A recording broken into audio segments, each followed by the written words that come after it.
When pop culture progress comes under attack by the regressive status quo, we call it a moral panic.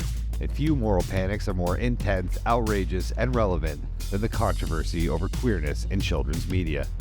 In the 2000s, society finally began to realize the importance of representation, for kids to see characters who shared similar experiences and feelings. And a new generation of queer creators were finally able to bring LGBTQ+ characters directly to the screen.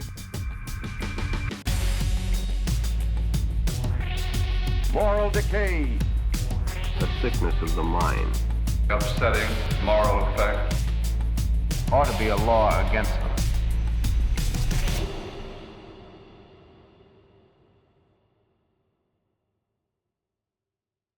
I think it's helpful, the Peabody support of our show, to just have some eyes turned towards what we're doing and what that can mean for queer youth, how that can empower and protect people and sort of shift culture in a way, really starting with kids as they're kids, to offer them support. Rebecca Sugar is one of animation's most thoughtful voices. Her push for inclusion in Adventure Time and later her own show, Steven Universe, forever changed the game for children's media, where queerness was a strict taboo. It was just panic that, especially panic in regards to kids, like parents terrified that their children could be queer. I soaked that up like a sponge. Kids do. It's such an awful thing to grow up feeling about yourself, and that radio silence, the absence of something, makes a huge statement. I know it had a huge impact on me and many others. Growing up, Sugar couldn't find characters in American media that represented who she was. Instead, she devoured imported Japanese anime and found solace and community in fandom, creating fan art and fan fiction of her favorite ships and supporting her one true pairing. The people who were writing fan fiction, the love for these shows was so deep, and these are the fans that really kept these shows alive. Part of the whole panic of it is marginalizing those fans. Sugar's shipping evolved into indie comics, which eventually landed her a position on Pendleton Ward's smash TV series, Adventure Time. Pendleton Ward, he was telling us, don't try to make it like a show you would see on TV. Make it like your personal comic. Every time we would get a story, it would be sort of like, okay, how can I make this more like my personal work? How can I put myself into this? She found her opportunity in the connection between Princess Bubblegum and Marceline, the Vampire Queen. I knew that they couldn't be in a relationship. That was not something that was possible at that time. But I thought, if we imply that they had been in a relationship before and they're not in one now, can that get through? It did get through, but when the higher-ups realized sort of what we had done, the hammer came down. It was not acceptable at that time to do something like that. It sort of lit this fire in me. So when I started pitching my own show, I thought, I want to show a relationship, not one that had happened in the past, but one that's happening in real time on screen. With Steven Universe, Sugar became the first non-binary person to create their own show on Cartoon Network.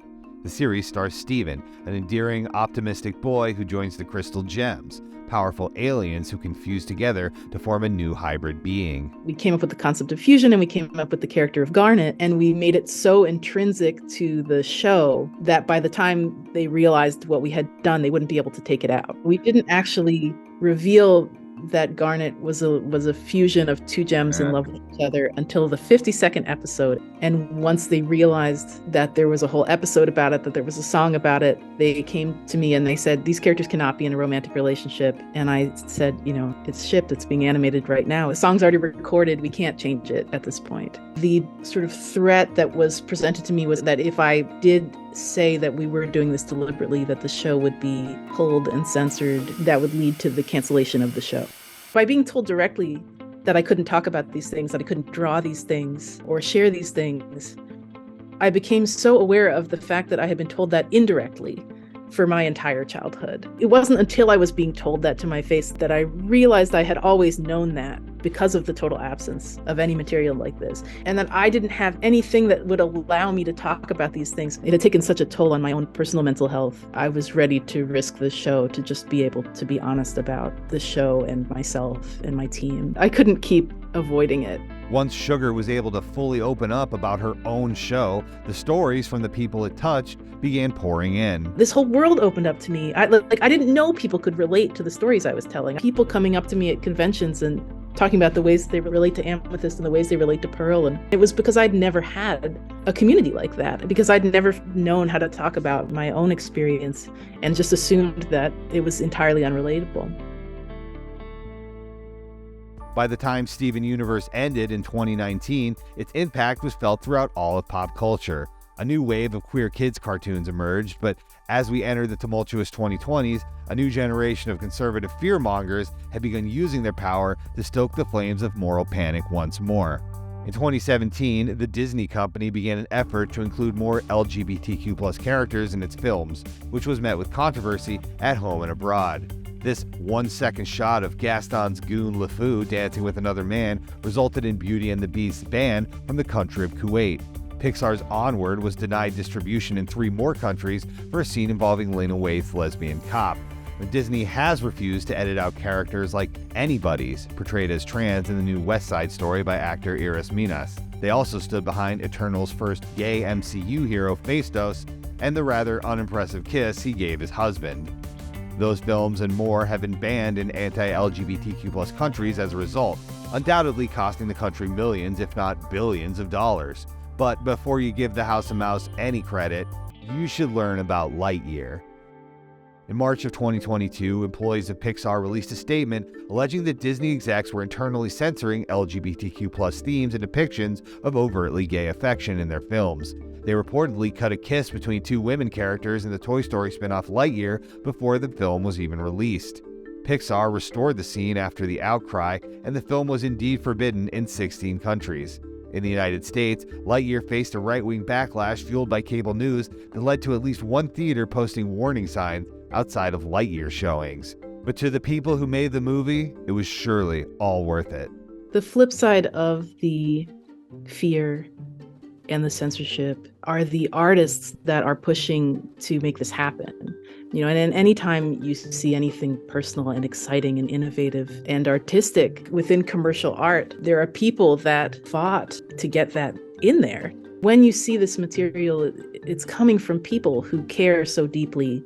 That's the only way to break through that barrier. Pixar staff deserve a lot of credit for revealing the corporation's cowardice, especially in light of former Disney CEO Bob Chapek's lukewarm response to Florida Governor Ron DeSantis and his Don't Say Gay bill, where Frederick Wortham used phony science to convince the world to freak out about gay superheroes. Ron DeSantis is using the power of the state.